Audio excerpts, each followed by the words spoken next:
Welcome to this lecture on the orbital line in Functional Endoscopic Sinus Surgery, or Fess.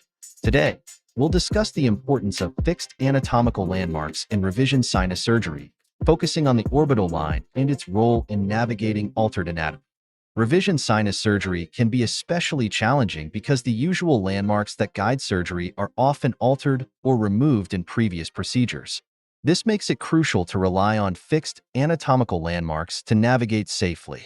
In sinus surgery, landmarks are generally divided into anterior and posterior categories. The 7 recognized anterior landmarks include the nasal floor, inferior turbinate, posterior choana, eustachian tube opening, maxillary sinus roof, orbital floor, posterior wall, and the medial orbital wall. The 3 posterior landmarks are the posterior skull base, lateral sphenoid wall, and the skull base from the sphenoid roof to the frontal table. Among these landmarks, the orbital floor is particularly reliable. It forms the roof of the maxillary sinus and plays a critical role in providing spatial orientation, especially when other structures may be unrecognizable due to previous surgeries.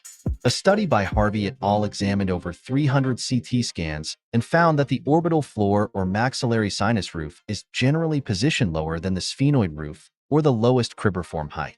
This fixed relationship helps provide a reference point during surgery.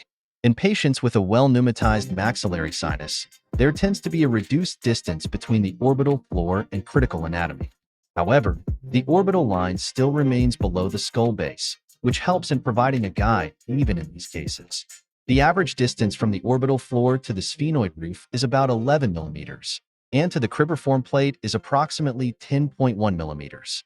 These measurements are crucial for navigating safely within 1 to 2 instrument depths and help avoid complications. Here, you can see a clear representation of the orbital line on a CT scan. This line provides a visual boundary for surgeons to gauge depth and avoid critical structures like the optic canal and brain tissue. To sum up, the orbital line is an essential landmark in Fess, particularly in revision cases. It provides orientation when other structures may not be reliable, helping surgeons navigate safely within the boundaries of the box defined by the orbital floor, sphenoid, and cribriform plate. Thank you for watching.